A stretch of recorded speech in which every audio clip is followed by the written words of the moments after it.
Magagawa mo bang talikuran ang isang taong napahamak dahil sa iyong kapakanan? Paano kung ang isang tao ay gumawa ng isang malaking pagkakamali sa kanyang buhay para lang ikaw ay magkaroon ng komportable at maginhawang sitwasyon? Tapos napahamak siya sa mga ginawa niyang yun. Magagawa mo ba siyang talikuran kapag ikaw ay nahihirapan? Magagawa mo bang talikuran ng isang taong ginawa ang lahat para sa'yo? Hello everyone! Welcome back dito sa ating channel. Kasama niyo ang inyong one and only Mama Mia, panibagong araw. Pero isang kakaibang kwento ang hatid ko sa inyo. I know na may magsasabi sa inyo na parang napakinggan ko na to. This is from season 1. So ang layo-layo na. Pagpasensyahan nyo na po dahil medyo nagkaroon tayo ng medical emergency sa ating family. Kaya eto po ang kailangan nating gawin. Pero don't worry, for today's video lang ito. Kinabukasan, panibago na naman. Pero bago natin simulan itong lahat, nako, may Facebook ba kayo dyan? O, buksan nyo na ang inyong mga Facebook, please. Ayun, buksan. At isearch nyo ang Shop in Style sa Facebook. Alam nyo ba ang Shop in Style? Nako, napakaganda talaga ng kanilang mga qualities dyan. Mga produktong de kalidad, original, and syempre, pwede kayong mamili dyan for a very reasonable price. So, ayan na. Pinapakita ko na sa inyo ang itsura ng kanilang Facebook page. So, follow and subscribe at syempre, mag-check out na rin. Huwag na natin tong patagalin. Ito na po ang ating tampok na kwento for today. Dito lamang sa Dear Mama Mia.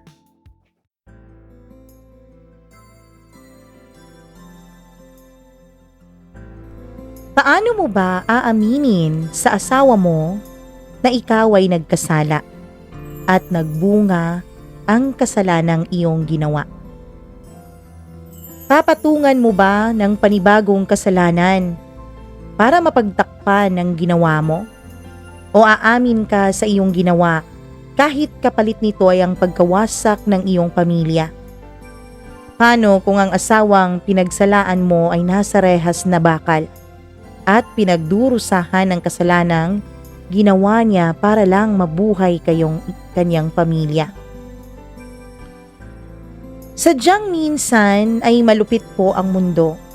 May mga pagkakataong sadlak na sadlak ka sa kahirapan, ngunit mas lalo ka pang nalulubog at nagdurusa.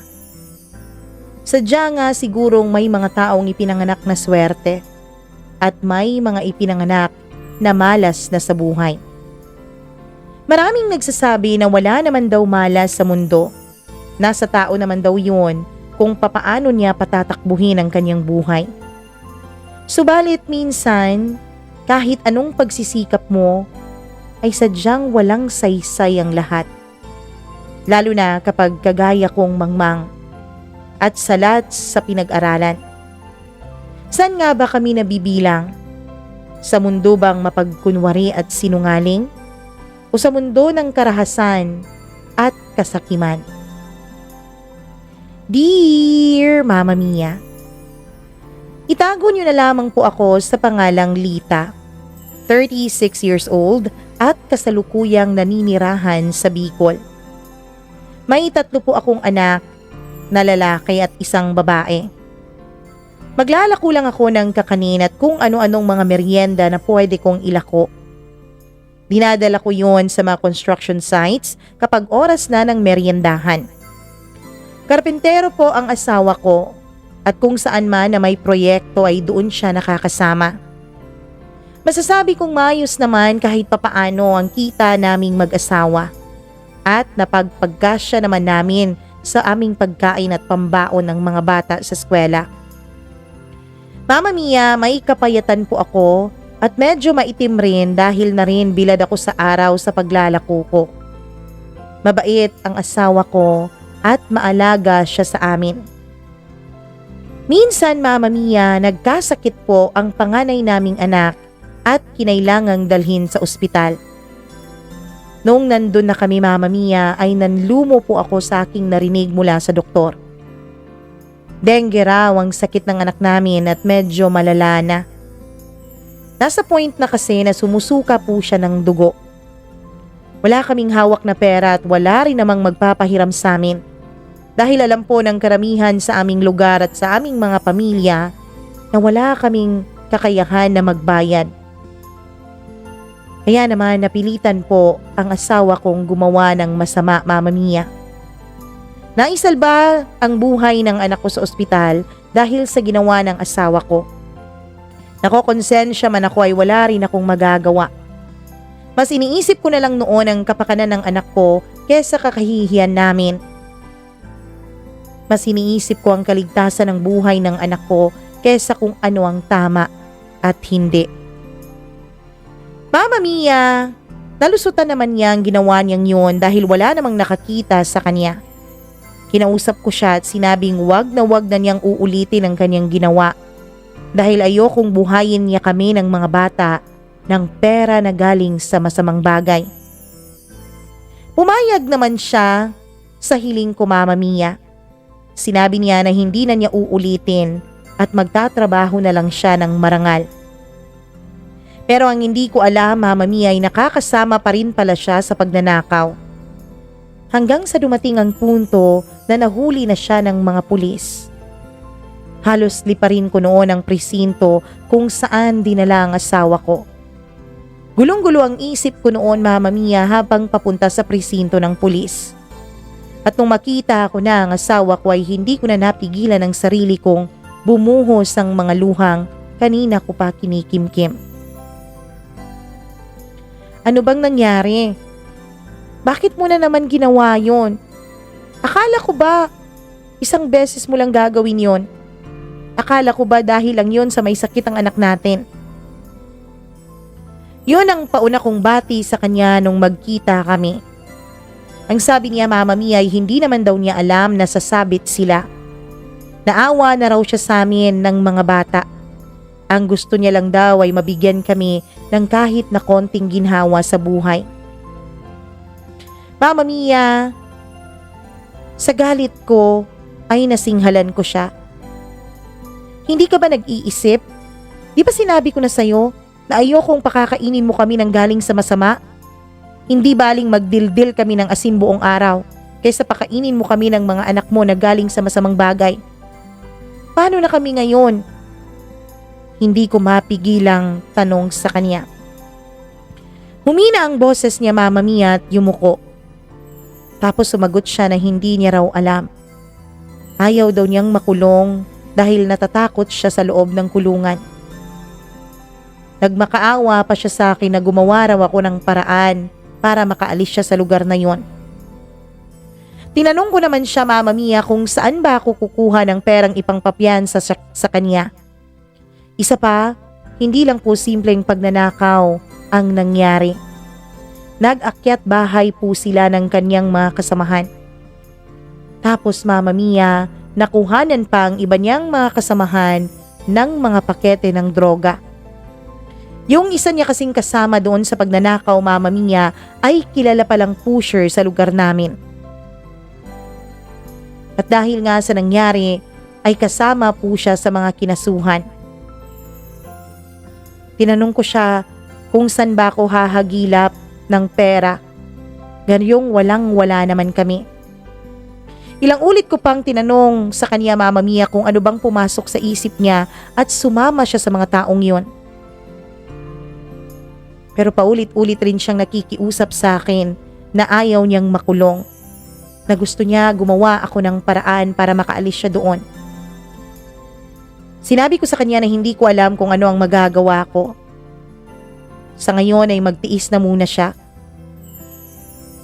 Sinabihan rin kasi ako ng pulis, Mama Mia, na magsasampa raw talaga ng reklamo ang may-ari ng kanilang mga pinagnakawan.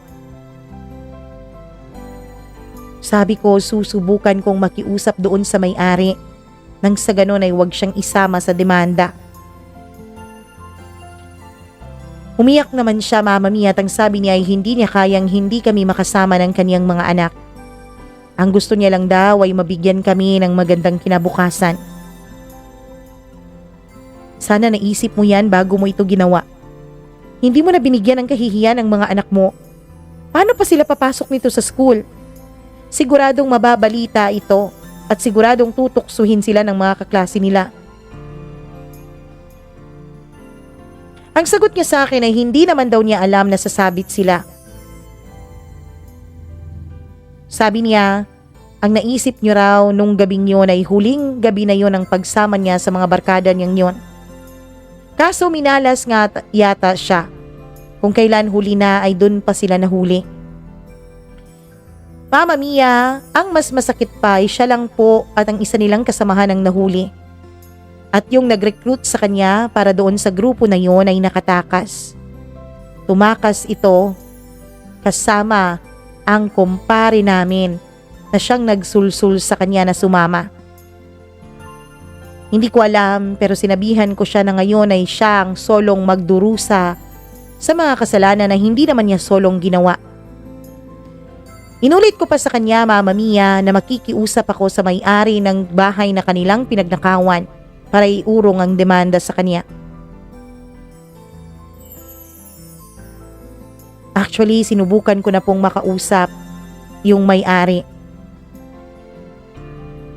Pero hindi pa ito nagdedesisyon, Mama Mia.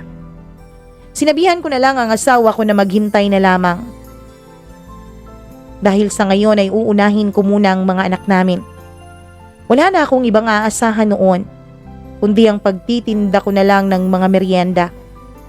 Kailangan ko pa rin kumayod kahit na nasasaktan ako sa nangyari sa asawa ko. Hindi ko pwedeng pabayaan ang mga anak ko, Mama Mia. Humingi ng tawad sa akin ang asawa ko, paulit-ulit. Dahil ang gusto niya lang daw talaga ay bigyan kami ng maluwang buhay. Sabi ko sa kanya, Mama Mia, hindi ko naman kailangan ng maaluwang buhay kung galing yon sa masama. Oo nga't pumayag ako nung ginawa niya yon minsan dahil nga nasa bingit ng kamatayan ng anak namin noon. Pero yun lang ang una at huling beses na pinayagan ko siyang gumawa ng ganon. Pero Mama Mia, ang sabi niya, tila siya naengganyo sa mga sinabi ng kanyang kumpare sa kanya na pwede niya kaming mabigyan ng magagandang buhay. Na pwede niyang maibili lahat ng mga gustong pagkain ng mga anak namin.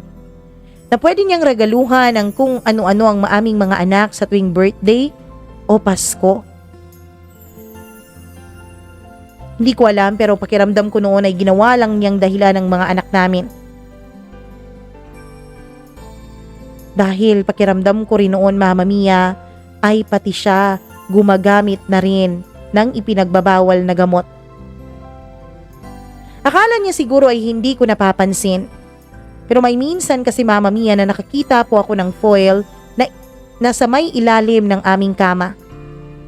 Hindi ko na lang siya kinumpronta tungkol dito dahil pagod po ako sa buong maghapon kong pagtitinda at ayokong makipag-away sa kanya. Mama Mia, ang sabi niya, minsan lang naman daw siyang tumikim ng ganon. Pero hindi po ako naniwala dahil lumabas po sa drug test na nagpositibo ang asawa ko. Nung mga oras na yun, Mama Mia, ay para po akong pinagbagsakan ng langit at lupa. Paano na kami ng mga bata? Paano ko sila bubuhaying mag-isa? San ba kami pupulutin nito? Ang nag-iisang taong makakaagapay ko sana ay nasa bilangguan dahil sa pagnanakaw at paggamit ng iligal na gamot. Litong-lito ako noon dahil malaking pera ang kakailanganin para mailabas ko ang asawa ko. Gustuhin ko man siyang tulungan ay hinayaan ko na lang siyang makulong at ipinagpatuloy ko ang pagtataguyod ko sa aking mga anak kahit na ang totoo, Mama Mia, ay hirap na po ako. Ilang buwan nang nakakulong ang asawa ko at madalas ko pa rin siyang dinadalaw. Nung una ay maayos naman at nasasanay naman ang katawan niya sa araw-araw na routine niya sa bilangguan. Pero dumating ako sa punto na kinailangan kong kumayod ng husto para sa aming mga anak. Kaya naman dumalang ang pagdalaw ko sa aking asawa.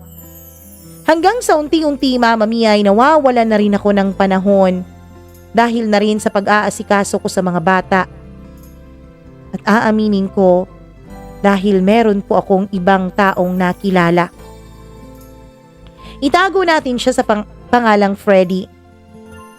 Mama Mia, si Freddy po ay isa sa mga construction worker na suki ko pagdating sa mga ulam at merienda. Nung makulong kasi ang asawa ko, Mama Mia, ay pinasok ko na rin pati pagluluto at pagtitinda ng lutong mga ulam. Sa tuwing lunch, nilalako ko po ang mga ulam na niluto ko sa iba't ibang construction sites at iba't ibang mga maliliit na tindahan sa aming lugar. Pagkatapos ko namang maglako ng lunch, Mama Mia, ay agad akong umuuwi ng bahay para lutuin ang merienda. Banana Q, kamote Q, yun lang po ang itinitinda ko dahil yun lang naman ang madaling lutuin. Dahil nga sa pagtatrabaho ko, Mama Mia, ay nakilala ko itong si Freddy.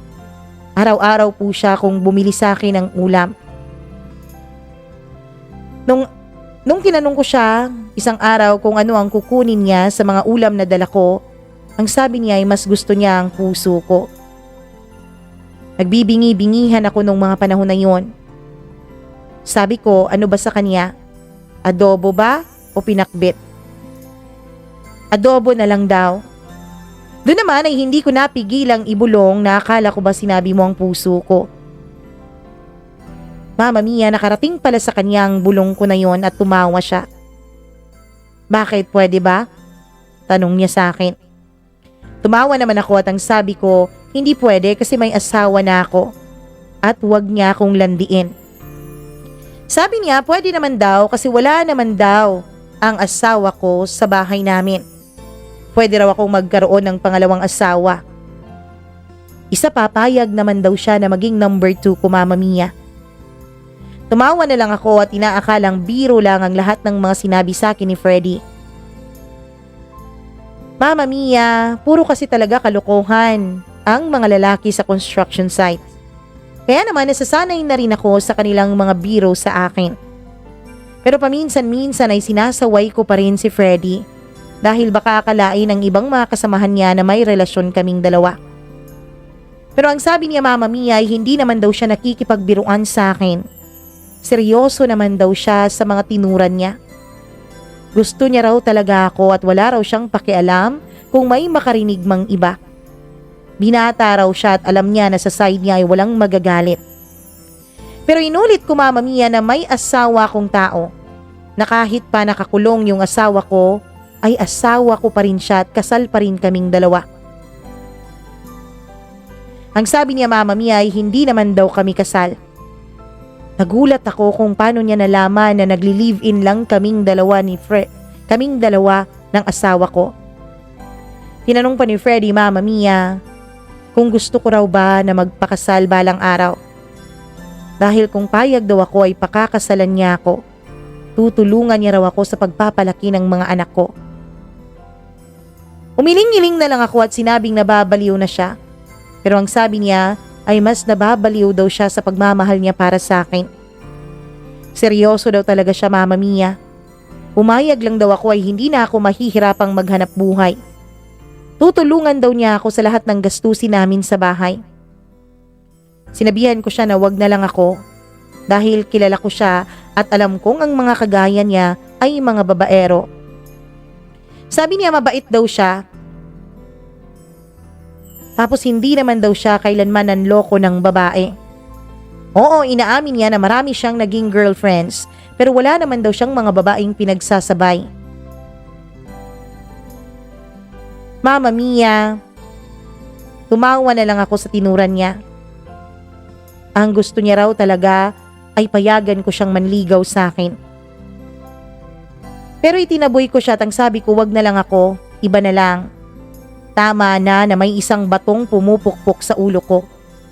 Dahil alam ko, Mama Mia, na kapag pumasok pa ako sa panibagong relasyon ay baka mas mamroblema pa ako.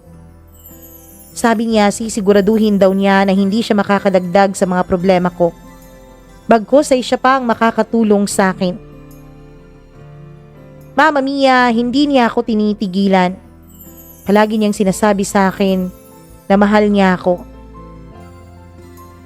Mapa-English man o Tagalog ay sinasabi niya yun sa akin. Ilang ulit niyang sinabi sa akin na gusto niya akong maging girlfriend. Pero sinasaway ko siya. Sabi ko, ayoko.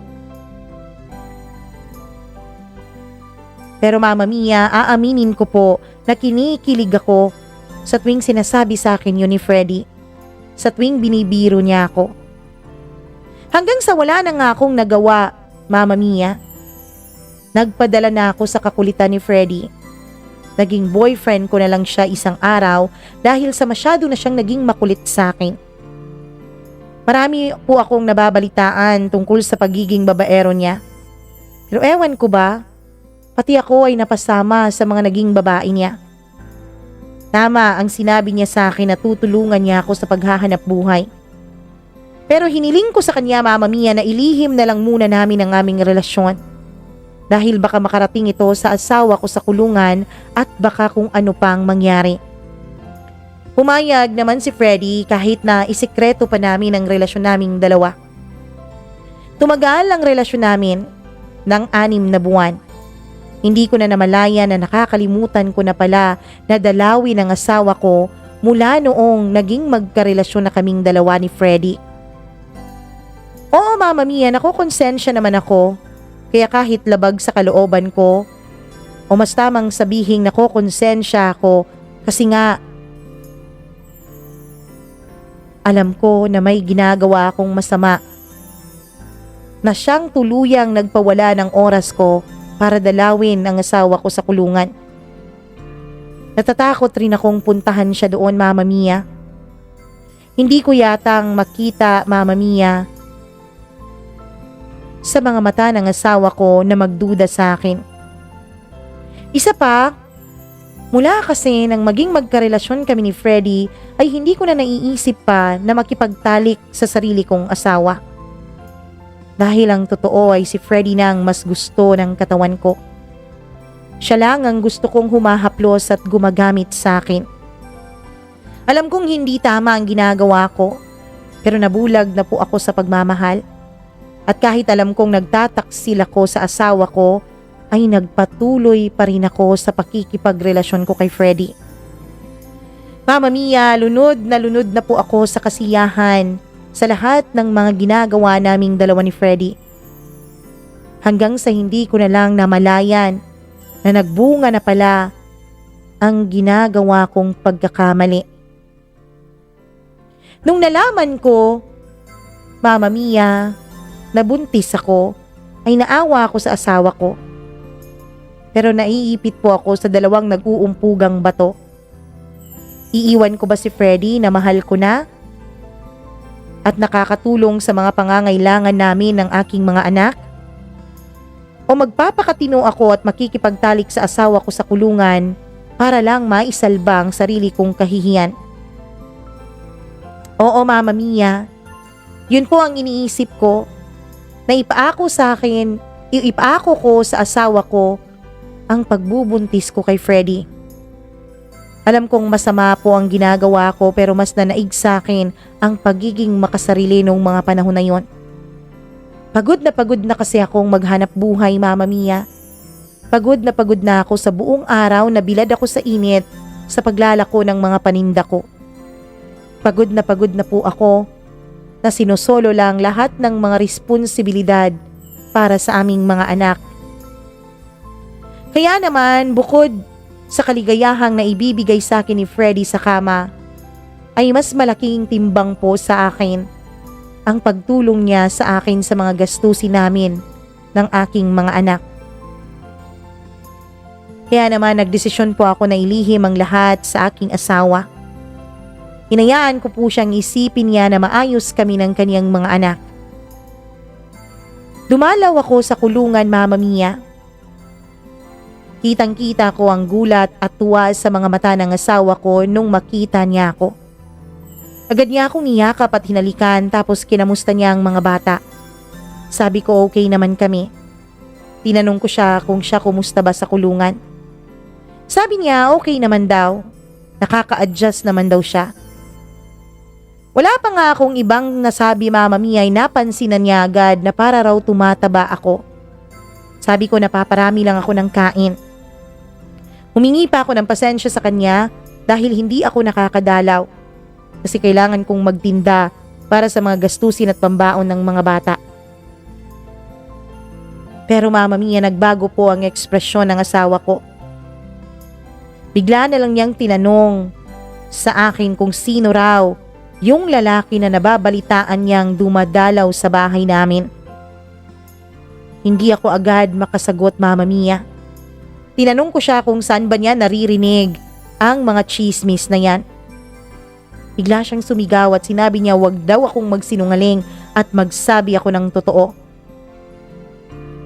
Mama Mia, imbis na humingi ako ng tawad sa asawa ko dahil nagkamali ako, ay tumaas din ang boses ko. Sabi ko, wag niya akong susumbatan. Kung susumbatan lang niya ako, mabuti pa umuwi na lang ako. Bakit ba siya nakikinig sa mga bali-balita na puro lang naman chismis at walang basihan? Pero bigla niyang sinabi na mama niya mismo ang nagsabi sa kanya. Ilang beses daw nakita ng mama niya na may kaharutan akong ibang lalaki at napapabayaan ko na raw ang mga bata dahil sa kalandian ko. Naging defensive naman ako, Mama Mia, at ang sabi ko hindi totoo yun. Sabi ko malisyoso lang talaga ang nanay niya kaya kung ano-ano ang iniisip. Pero pinagbantaan ako ng asawa ko, Mama Mia. Oras daw na malaman niyang pinependeho ko siya ay hindi raw siya mangingiming tapusin ang buhay naming dalawa ng kabit ko. Nagmaang-maangan pa rin ako at ang sabi ko hindi ko alam ang sinasabi niya. Kung ano man ang mga nabalitaan niya ay wala akong ginagawang masama. Na kung ayaw niyang maniwala sa akin, siyang bahala. Dahil walang patutunguhan ang usapang yun, kaya sinabi ko na mas mabuti pang umuwi na lang ako. Bigla na lang niyang tinanong na kaya ba daw hindi na ako nakakadalaw sa kanya ay dahil may iba na akong pinagkakaabalahan. Mama Mia, buong tapang po akong nagsinungaling ng mata sa asawa ko. Sinabi ko kilala niya ako. Alam niyang hindi ako pakawalang babae, kaya wag na wag niya akong pagbibintangan. Sana nga Lita, hindi totoo ang sinasabi ni Mama. Dahil kapag nalaman kong totoo, patawarin ako ng Diyos. Mapapatay talaga kita. Sabi niya sa akin. Iginiit ko pa rin ang paulit-ulit na wala akong ibang lalaki. Na hindi ko alam ang mga pinagsasasabi niya. Kung may lalaki ako, ay hindi na ako mag-aaksaya pa ng panahon para puntahan siya sa kulungan. Sabi niya, Mama Mia, maniniwala raw siya sa akin sa ngayon. Pero kapag nakahanap raw siya ng ebidensya laban sa akin, ay may kalalagyan raw kami ng kabit ko. Kaya naman iniba ko na lang ang usapan. Sabi ko ay kumain na siya at susundiin ko pa ang mga bata pagkagaling ko sa kulungan. Nagbago naman ang ekspresyon niya, Mama Mia, at naging malumanay ulit. Sabi niya mahal na mahal niya raw kami ng mga bata. Kaya sana wag ko raw siyang lolokohin. Hindi ko pinansin ang huling sinabi niya at binalita ko na lang ang tungkol sa mga anak namin. Sabi ko ang bunso namin ay mag-grade 2 na sa pasukan. At yung panganay naman namin ay mag-grade 7 na. Ibinalita ko sa kanya, Mama Mia, na ang gusto ng panganay naming anak ay sasama na lang sa akin sa pagtitinda. Pero kahit na yun ang sinasabi ko ay iba pa rin ang sinasagot sa akin ng asawa ko. Sabi niya, Mama Mia, kapag daw nalaman niyang totoong ginagago ko siya ay hindi raw niya kakayanin. Hindi daw siya matatakot na makulong ulit. Kahit habang buhay pa raw siya sa kulungan, ay kaya niya raw, wag lang daw talaga akong gagawa ng kalokohan. Hindi ko pa rin pinansin ang mga sinabi niya at ibinigay ko ang mga dala kong pagkain, pati na rin ang mga delata at kumot na para sa kanya. Dahil sa hindi ko pakikinig ay nairita siya sa akin. Hinablot niya ang braso ko at binulungan niya ako na papatayin talaga niya ako kapag nalaman niya na niloloko ko siya. Kaya naman, Mama Mia, sinabihan ko siya na wala nang patutunguhan ang pag-uusap namin. Kaya kailangan ko nang umalis. Sabi niya subukan ko lang daw na lokohin siya. Gagawin niya raw talaga ang mga sinasabi niya sa akin. Mama Mia, kahit na natatakot na ako sa kanya nung mga panahon na yun ay pinanindigan ko pa rin ang sinabi kong wala akong ibang lalaki. Kung ayaw niyang maniwala ay di bahala siya sa buhay niya. Paniwalaan niya ang nanay niya kung gusto niya. Sabi ko siya lang naman ang naglagay sa sarili niya sa sitwasyon namin ngayon. Sabi ko ilang beses kong sinabi sa kanya na wag nang gumawa ng masama. Sinabihan ko pa siya na kung ganyan lang kakitid ang utak niya ay maigi pang maghiwalay na lang kami. Total wala rin namang silbi yun. Pero bigla na naman siyang naging malumanay at ang sabi niya ay wag ko raw siyang iwan. Mahal na mahal daw niya ako, kami ng mga anak niya. Humingi siya ng pasensya sa akin Mama Mia dahil ang totoo daw ay miss na miss lang daw niya ako.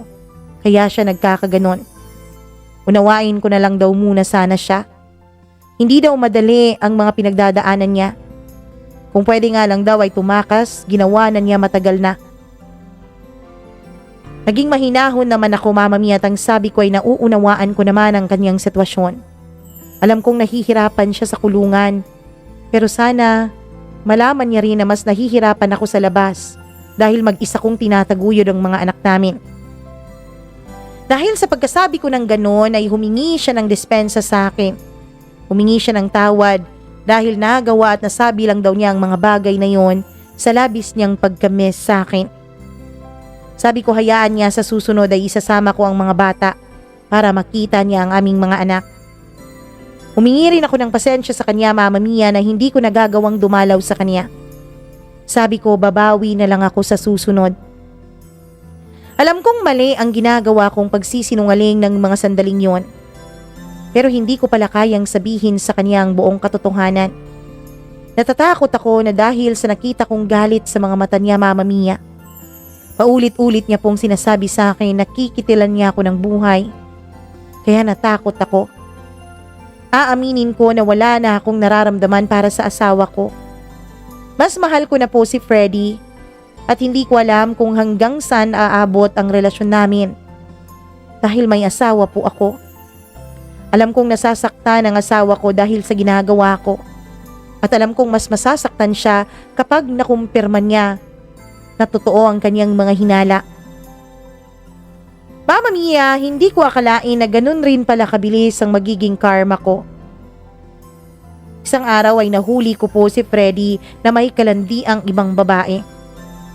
Pero pinili ko pong hindi ipaalam na narinig ko ang usapan nilang dalawa.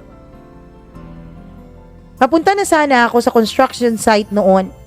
Ang alam ni Freddy ay hindi ako nagluto nung araw na yon dahil napagod ang katawan ko. Pero makailang oras sa pagkaalis niya sa bahay ay naisip kong sayang ang kikitain ko kaya nagluto na lang ako ng madalian. Pumunta ako sa construction site Mama Mia. Pero bago pa ako makapasok ay nakita ko si Freddy na may kausap na isang babae. Nakita ko rin Mama Mia kung paano niya hawak-hawakan ang bewang ng babaeng yon. Narinig kong sinabi ng babae na akala raw niya ay pakakasalan na siya ni Freddy. Sabi ni Freddy ay hindi pa raw siya handa dahil marami pa raw siyang pinagkakagastusan. Nagtampo-tampo pa yung babae at ang sabi niya ay lagi na lang daw nangangako sa kanya si Freddy.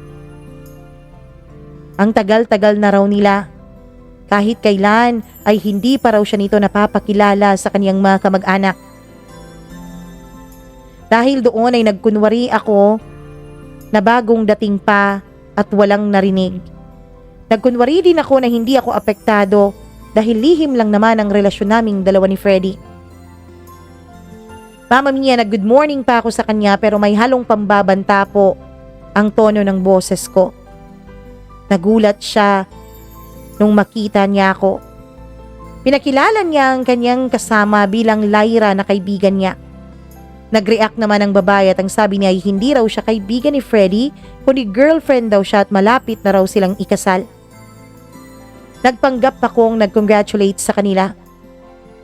Sinabihan ko pa si Freddy na hindi man lang niya sinabi sa akin na may girlfriend na pala siya. Naging mataray naman ang kanyang girlfriend. At ang sabi niya wala raw akong pakialam kung mabanggit o hindi sa akin ni Freddy ang tungkol sa kanilang relasyon. Nag-sorry ako agad sa babae at ang sabi ko ay nagbibiro lang naman ako dahil kaibigan ko na si Freddy at regular ko na siyang dinadalhan ng ulam. Sabi ko ngayon ko lang siya nakita sa construction site na yon. Bigla namang umamo yung babae. Tumawa na lang ako ng awkward, Mama Mia. At inassure ko yung babae na walang ibang kinakalantari si Freddy dahil mabait ito. Nakampante naman si Lyra at ang sabi niya mabuti na lang kung ganon. At least alam daw niya na siya lang ang ginadala ni Freddy na babae sa construction site. Tinanong pa niya ako kung ano raw ang mga ulam na dala ko. Pinakita ko yon, Mama Mia. Marami siyang in-order dahil nasiyahan siya sa akin. Umalis ako kaagad matapos silang makabili at pumunta ako sa ibang mga kasamahan ni Freddy para magbenta. Kahit na ang totoo, Mama Mia, ay ang bigat-bigat na ng loob ko nung mga panahon na yon. Mas mabigat pa ang loob ko kesa sa mga ulam na dala ko. Hindi ko alam, Mama Mia, kung paano ko nagawang maging casual sa harap nilang dalawa. Nanginginig po ang mga tuhod ko at parang nabubuwal ako anumang oras. Gustong-gusto ko silang sabuyan ng mainit na adobo at ikuskus ang mukha nila sa bagong saing kong kanin. Awang-awa po ako sa sarili ko nung mga panahon na yon. Hindi ko po alam, Mama Mia, kung papaano ba magpakatatag. Gustong-gusto kong umiyak at sumigaw pero kailangan kong pigilan dahil ayokong malaman ng iba ang tungkol sa relasyon naming dalawa ni Freddy. Ganito pala kahirap, Mama Mia, kapag itinatago ka lang. Ganito pala kahirap kapag hindi ka magawang ipagsigawan. Magsiselos ka ng palihim. Ang bigat-bigat sa loob, Mama Mia. Ang bigat-bigat dahil dala-dala ko ang galit habang nakangiti akong humaharap sa mga kasamahan ni Freddy sa trabaho. Gustong-gusto kong sumabog pero pinipigilan ko. Gustong-gusto kong umiyak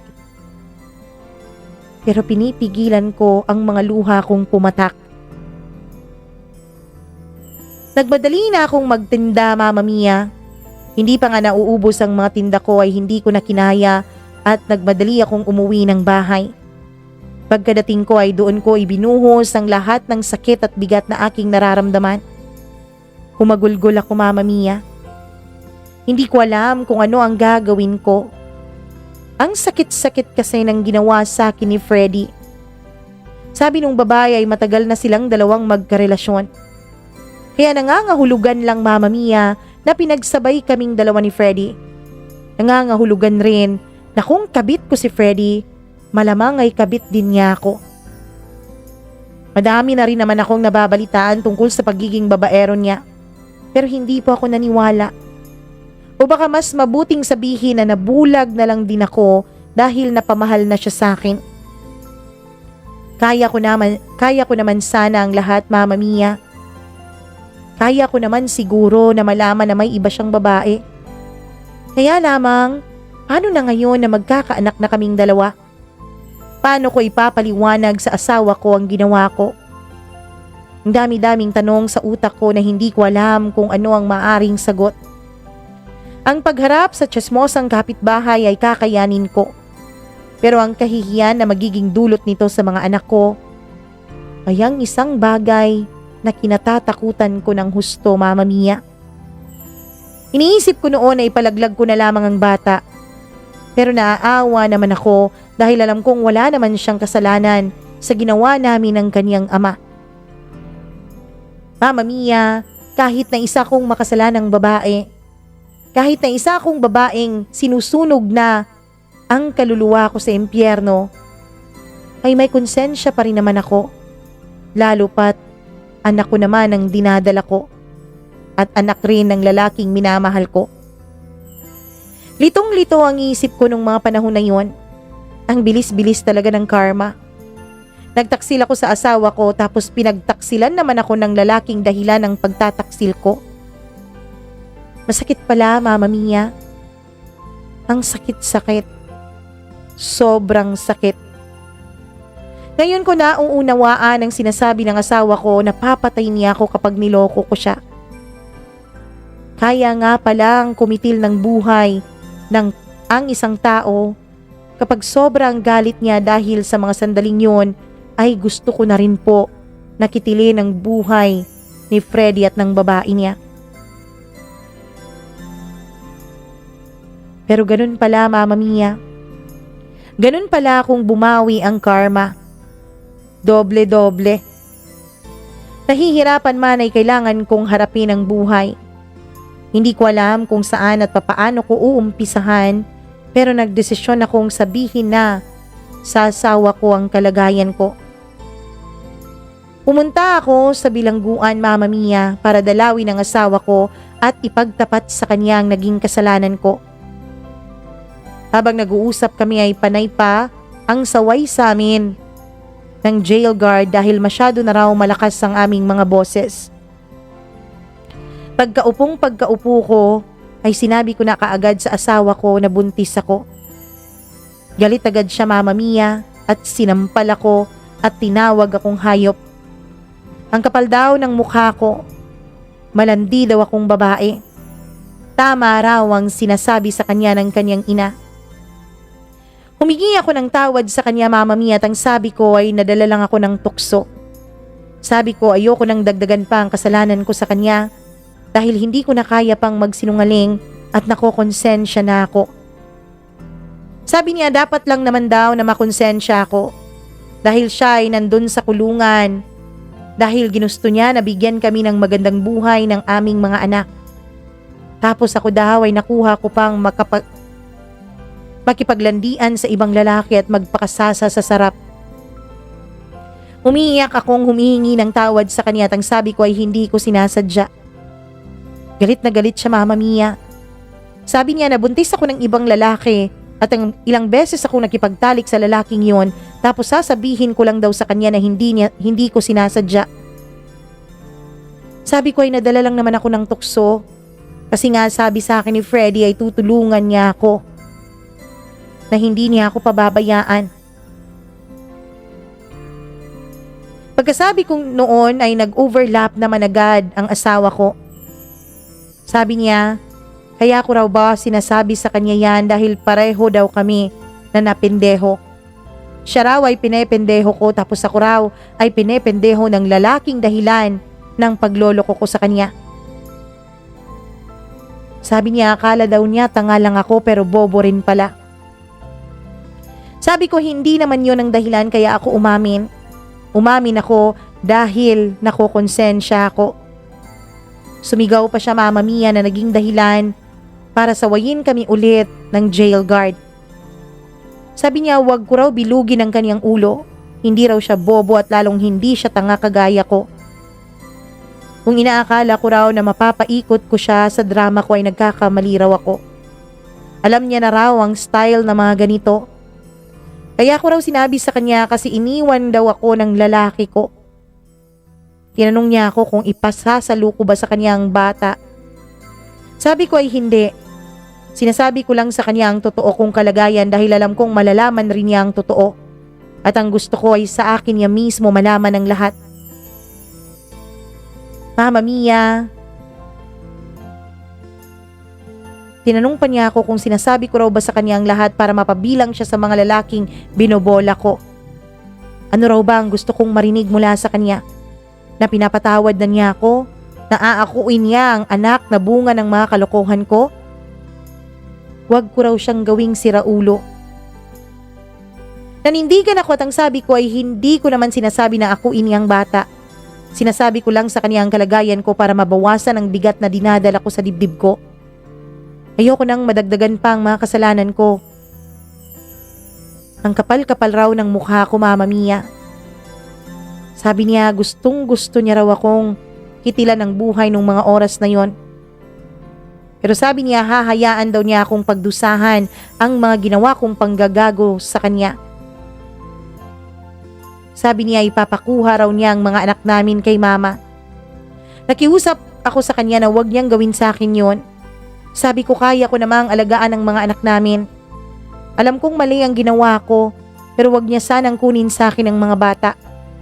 Isa pa ay matanda na ang mama niya at hindi na nito kakayanin pang bantayan at alagaan ang aming mga anak. Naiiyak na rin siya pero kitang-kita ko pa rin ang sobrang galit sa kanyang mga mata. Sana raw naiisip ko ang mga bagay na yon habang nagpapakasarap ako kasama ng lalaki ko. Sana naisip ko daw kadabukan ng dalawa kong hita na may asawa akong nakakulong at may mga anak akong madadamay sa kahihiyan dahil sa kalandian ko. Mas lalo pa akong umiyak sa mga sinabi niya Mama Mia. Ang sabi ko, nagsisisi na talaga ako sa mga ginawa ko. Huwag niya sanang gawin sa akin ang mga ito. Maawa siya sa akin at sa mga bata. Alam kong maling-mali ang mga ginawa ko pero sana naman ay maunawaan niya na may rason ako kung bakit ko ginawa yon. Rason? Anong rason mo? Nangati ka at wala ako sa tabi mo kaya sa iba ka nagpakamot? Sana ikinuskus mo na lang sa paderyang katawan mo kapag nakakaramdam ka ng kalibugan o kaya kinamay mo na lang para hindi na tayo nagkakaganito. Mahal kita, Lita. Mahal na mahal kita, alam mo yan. Tapos ito lang ang igaganti mo sa akin. Ano bang kasalanan ko sa iyo, ha? Sigaw niya sa akin. Humingi ako sa kanya ng isa pang pagkakataon. Sabi ko magbabago ako. Aalagaan ko ang aming mga anak basta wag lang niyang ilayo sa akin ang mga ito. Nangako ako sa kanya Mama Mia na hindi ko na kokontakin pa si Freddy. Sabi niya hindi niya raw alam kung kaninong mukha ng aso ba ako nang hiram. Para yun ang iharap ko sa kanya nung araw na yun. Sabi niya pagbibigyan niya raw ako Mama Mia. Pero sa isang kondisyon. Tinanong ko siya kung ano ang kondisyon niya. Pero napakabigat ng kanyang kondisyon, Mama Mia. Ipalaglag ko raw ang batang aking dinadala at kakalimutan niya ang mga nagawa ko. Paglabas niya raw sa kulungan ay mamumuhay kami na parang normal at parang walang nangyaring kasalanan. Kakalimutan raw niya ang ginawa kong pamemendeho sa kanya. Sabi ko hindi ko kayang gawin yon dahil mahal ko rin ang anak ko. Sabi ko pwede ko namang ipaampon sa ibang bata pagka nakapanganak na ako. Sabi ko kawawa naman ang magiging anak ko. Wala naman siyang kasalanan. At sa akin at sa mga anak mo hindi ka naawa? Paano ang kahihiyang dadalhin mo sa akin at sa mga anak mo? Kaya mong lunukin? Kung hindi mo kayang gawin ang gusto ko pues umalis ka na. Wala na tayong dapat na pag-usapan pa. Sabi niya sa akin. Nagmakaawa ako sa kanya Mama Mia. Sabi ko wag naman ganoon ang gawin niyang rason Mama Mia para tuluyan akong ilayo sa mga anak ko. Sabi ko lalayo muna ako sa amin hanggang sa makapanganak ako. Uuwi muna ako sa Bicol kasama ng mga bata. Babalik na lang ako kapag nakapanganak na ako at ihahanap ko na lamang ng mga taong mag-aampon sa dinadala kong bata. Pero ang sabi niya Mama Mia ay nakapagdesisyon na siya. Ipalaglag ko raw ang anak ko. Mama Mia, nag-reason out pa ako sa kanya at ang sabi ko kasalanan po ang ginawa ko. Pero mas kasalanan kung papayag ako sa gusto niya. Sabi ko mas gugustuhin ko pang mawala siya sa buhay ko at mapunta kina mama ang mga anak namin. Dahil alam kong kahit mahirap ay hindi sila pababayaan.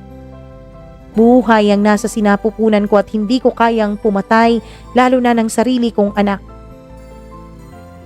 Sabi niya Mama Mia ako na raw ang bahala. Niyakap ko siya at paulit-ulit akong humihingi ng tawad. Sabi ko Mama Mia kung may babalik ko lang ang nakaraan ay hinding-hindi kami magkakaganitong dalawa. Umalis ako at iniwan ko na siya. Mabigat ang loob ko dahil alam kong nasaktan ko siya ng sobra. Pero aaminin ko Mama Mia na may gaan pa rin akong naramdaman dahil nasabi ko na rin sa kanya sa wakas ang lahat ng dapat kong sabihin. Hindi ko gagawin ang sinasabi niyang ipalaglag ko ang bata. Isisilang ko ang batang sinasabi niyang anak ko sa pagkakasala. Ako lang naman ang may kasalanan sa Diyos at hindi ang anak ko. Hindi kasalanan ng bata kung magkaroon siya ng nanay na malandi. at gagong kagaya ko. May dahilan ng Diyos kaya hindi ko ginawa ang gustong mangyari ng asawa ko. Alam kong malaking kahihiyan ang ginawa ko, Mama Mia, pero mas malaking kasalanan kung papatayin ko ang sarili kong anak. Sinubukan kong kausapin si Freddy pero bigla na lang siyang umiwas sa akin at parang hindi na niya ako kilala. Hindi ko na rin siya pinilit pa dahil ayokong magmukhang tanga lalo at nabalitaan ko na laging nakabuntot sa kanya yung girlfriend niya. Tama na ang isang kahihiyan. Kaya naman, Mama Mia, nagdesisyon akong umuwi sa Bicol, sa probinsya ng mga magulang ko. At ayaw mang pumayag ng biyanan ko ay sinama ko ang mga bata sa akin. Hindi ko din sinabi ang tunay kong magulang na iba po ang nakabuntis sa akin. Hindi ko rin sinabi sa mga anak ko na iba ang ama ng dinadala ko dahil gusto kong mamuhay sila na isiping magkapatid sila. Ayokong maging mitsa pa yon ang pambubuli sa kanila kapag nalaman ng mga taga roon sa amin na magkaiba sila ng ama. Tama nang malaman nila na hiwalay na kami ng asawa ko. Hanggang isang araw, Mama Mia, ay may biglang tumawag sa akin. Ang asawa ko.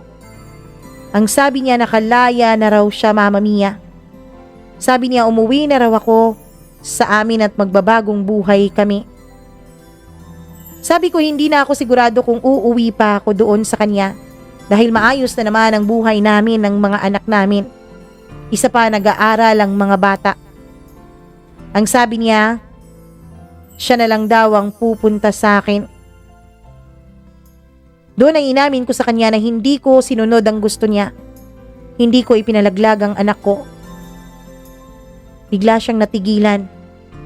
Biglang nawalan ng amor ang kanyang tono at pagsasalita. Sabi niya pag-uusapan na lang daw namin yan pag nakarating na siya sa amin. Sabi ko ang gusto ko ay pag-usapan na namin ngayon pa lang dahil ayokong pagtatalunan pa namin ang bagay na yon lalo't sa harap ng mga magulang ko. Tinanong niya ako kung nasaan raw ang bata. Pinaampon ko raw ba katulad ng plano ko? Sabi ko, Mama Mia, ay hindi dahil hindi ko pala kayang ipamigay ang sarili kong dugo't laman.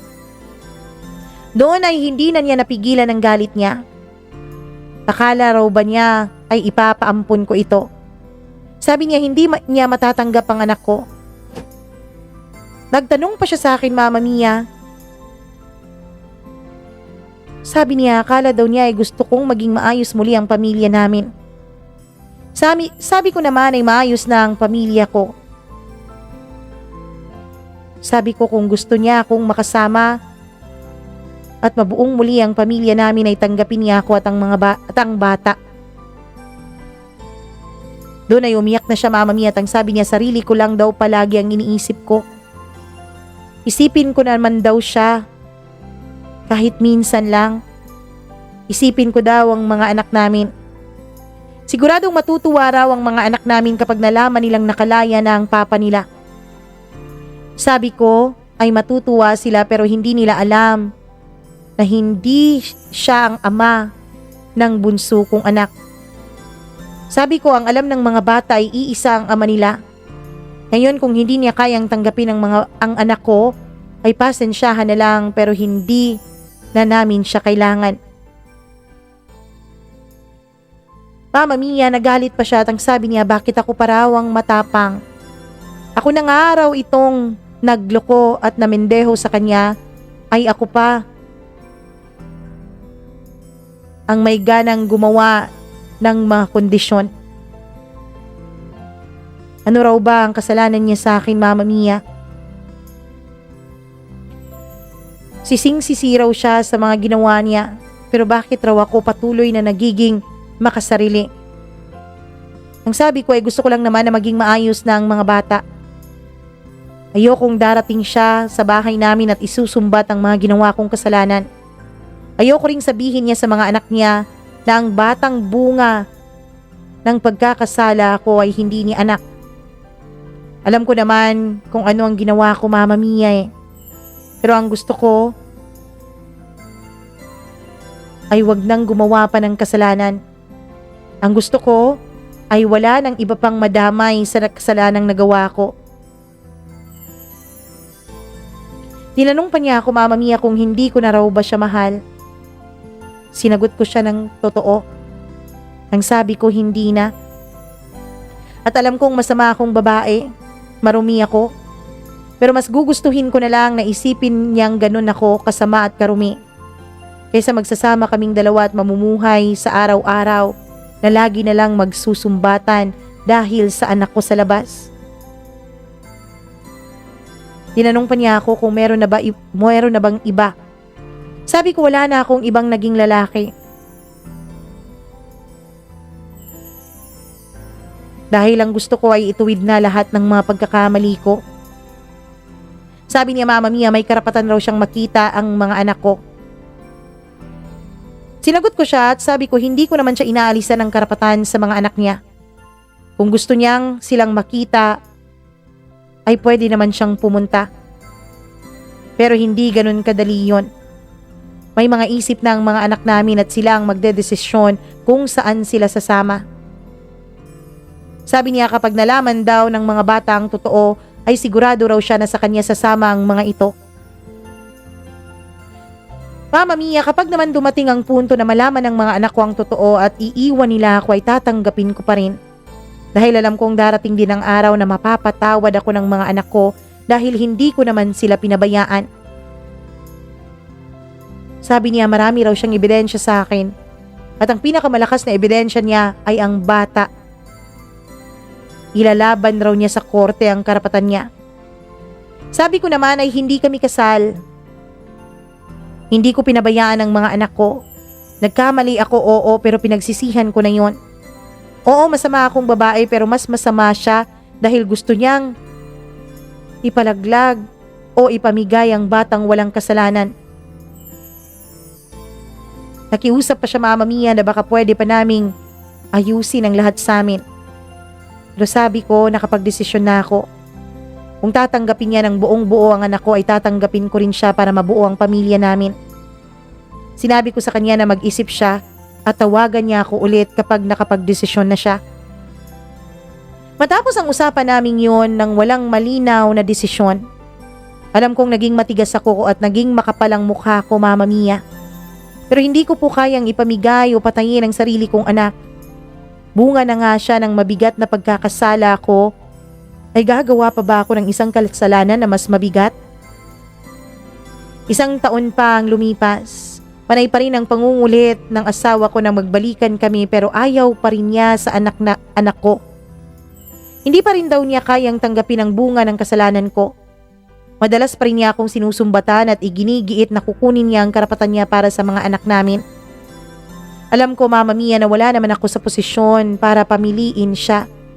Pero ina kasi ako. Inang may puso kahit na inang makasalanan. Kulang-kulang din 2 taon na gano'n ang sitwasyon namin. Hanggang sa mabalitaan ko na lang na nakulong ulit ang asawa ko at namatay sa loob ng kulungan. Inatake daw ito sa puso.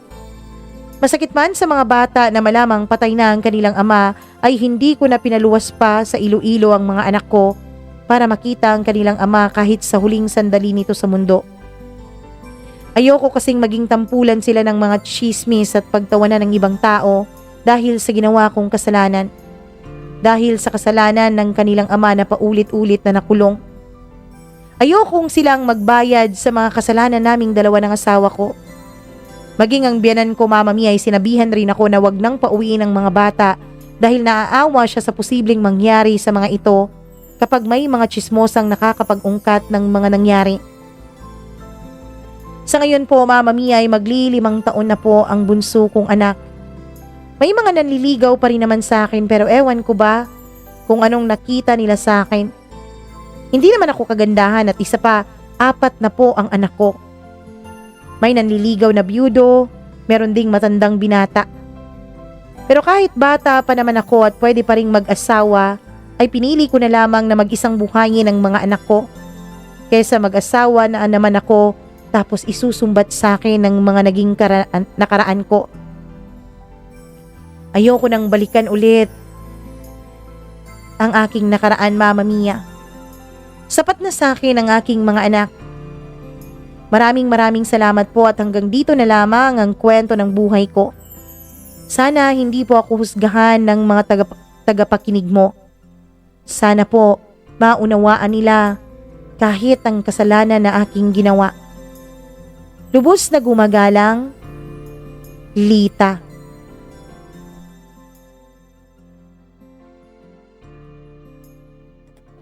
Normal talaga sa isang tao na maghanap kung saan komportable, kung saan hindi siya masyadong mahihirapan, kung saan maganda ang kanyang pamumuhay. Hindi natin masisisi si Ate Lita sa kanyang ginawa, pero hindi ko rin sinasabing tama ang kanyang pasya. Dahil wala tayong karapatan na siya ay husgahan kasi nga wala naman tayo sa kanyang sitwasyon, hindi naman tayo ang dumanas nun, 'di ba? Pero bilang tao lang tayo, may mga desisyon talaga tayong ginagawa na sa tingin natin makakaalwan sa kasalukuyan nating sitwasyon. And that is okay. Okay lang na magkamali. Okay lang na madapa. Ang mahalaga, marunong tayong bumangon sa bawat pagkakataon na tayo ay nadapa at iginupo ng isang mahirap na sitwasyon. Charot!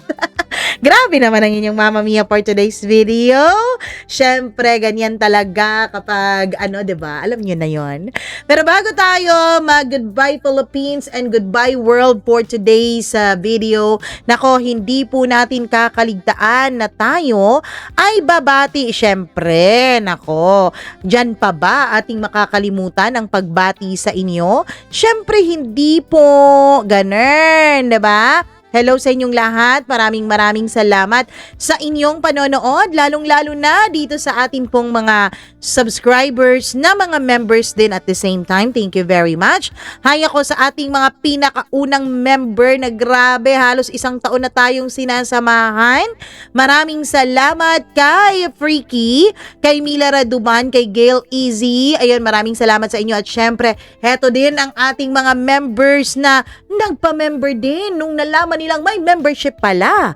Hello ako kay Maureen Tugab, kay Maria Elena Abes, Macdax, Benson Boyser, Gimaras Girl, Colleen Bueno, Rico Sedanco, Rose Arevalo, Miriam Gutierrez, Marlia Guiana, Shane, Christina Aure, Abdullah Wahab at ang ating mga bagong members na si Rosel Macdolor, Alpha Garcia at Rosel Espinosa. Maraming salamat sa inyong lahat. Nako, alam ko naman na hindi lang silang nagmamahal sa atin dito. Heto din ang ating mga subscribers na mga mapagmahal, minamahal tayo kahit na kadalasan hindi natin sila nababati, andyan pa rin sila. Kaya maraming salamat po. Hi ako kay Sandara Undi Blenda Cruz from Montalban, Rizal. Maraming salamat in Consigna Monralban. Jensen Beltran, hello. Lailiana Season, Judy Ann Casal, Mommy Karen 25, hello sa'yo. Aika Ziandres, maraming salamat din sa Des Limbo. Liba Ruman, Grace Bugay, Crizel Joey Nigara, hello, salamat sa'yo. Ramona Gonzalez, Shelav Del Cruz, maraming thank you sa mga hindi po natin nabasa. Baka sa susunod nating kwento, kayo na po ang ating mababati dito sa ating programa. Maraming salamat sa inyong lahat. Once again, ako po si Mama Mia na naghihikayat sa inyo na magsulat din ng inyong sariling kwento at i-email yan sa ating mamamiacdo0317 gmail@gmail.com email address. And syempre, nako, bukas ay bagong kwento po ang ating pagsasaluhan, kaya abangan nyo po yan. Ako si Mama Mia, maraming salamat ulit. Mwah! I love you. Ingat kayo. Bye-bye!